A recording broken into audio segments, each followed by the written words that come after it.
O mundo bíblico.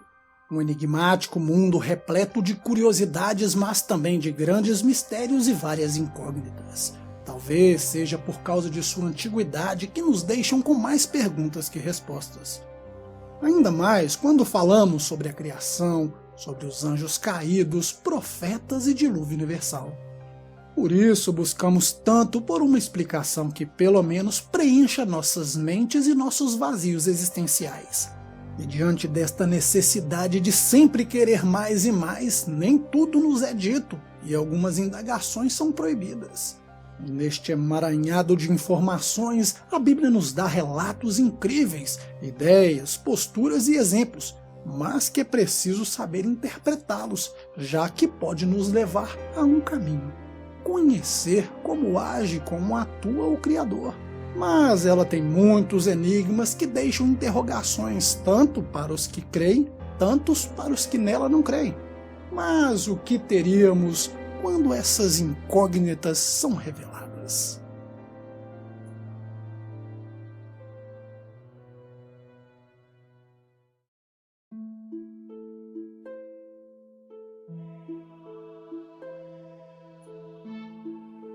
Um homem que foi humilhado, chicoteado, torturado e crucificado em um pedaço de madeira. Mas ainda era pouco, precisava de mais, muito mais. Não satisfeitos, lhe meteram a lança no bucho para confirmar sua morte. Mas antes de morrer, esse homem disse algumas palavras. Pai, por que me abandonaste? Posteriormente, seu corpo foi retirado da cruz e seu cadáver preparado em seu túmulo. Desta forma, chegou o fim, terminou o que conhecemos como Calvário, ou a paixão de um homem conhecido como Jesus de Nazaré.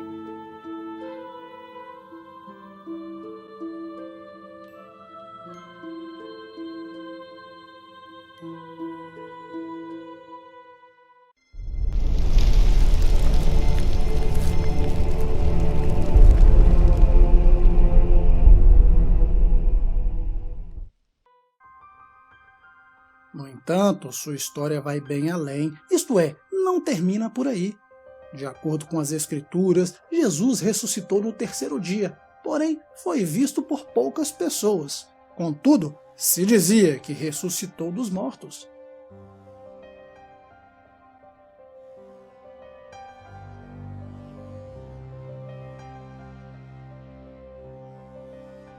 Essa notícia se espalhou rapidamente, levando seus seguidores até a sepultura. Mas, para surpresa de todos, seu corpo já não estava, havia desaparecido. Desapareceu, porém deixou um grande enigma a ser desvendado. Um grande mistério, porque a Bíblia relata que ele morreu, foi enterrado e ressuscitou no terceiro dia. No entanto, o tempo entre sua morte até a ressurreição se passaram cerca de 72 horas. Então, por onde andou Jesus? Onde Cristo ficou durante todo esse tempo? As 72 horas. Em 1 Pedro 3, 18 e 19 temos: porque também Cristo padeceu uma vez pelos pecados, os justos pelos injustos, para levar-nos a Deus.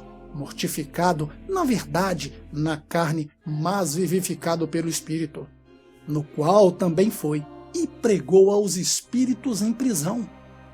A frase pelo Espírito no verso 18 tem exatamente a mesma estrutura da na carne, de modo que parece melhor relacionar a palavra Espírito para a mesma esfera da palavra carne.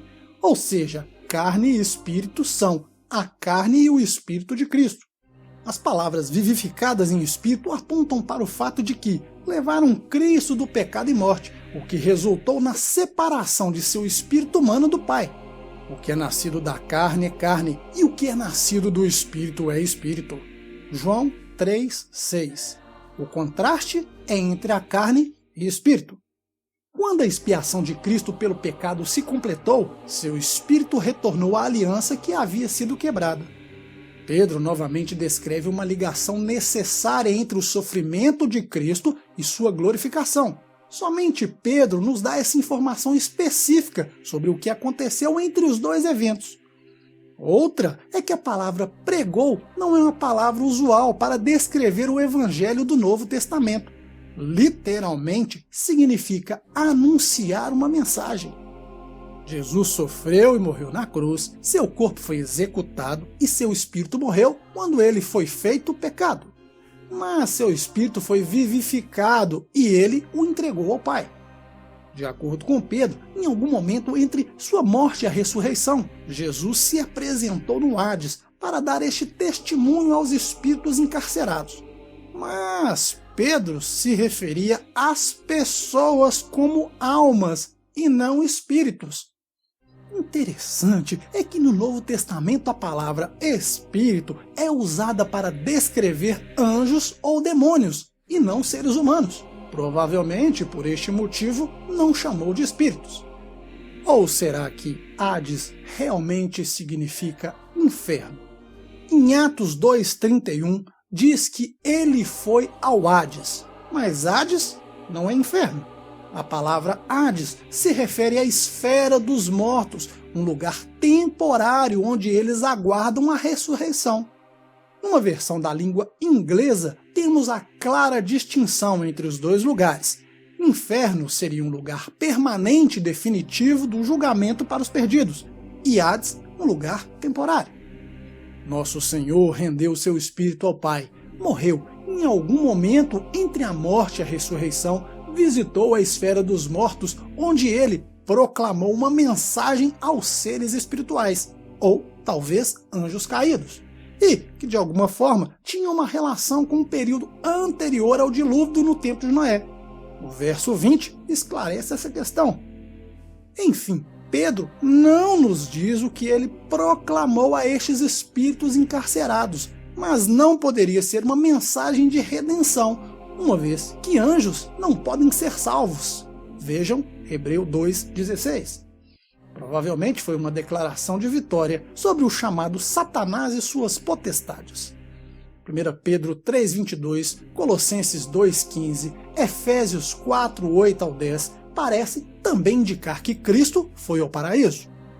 Em Lucas 16:20 e 23:43, e levou ao céu todos aqueles que tinham nele crido antes de sua morte.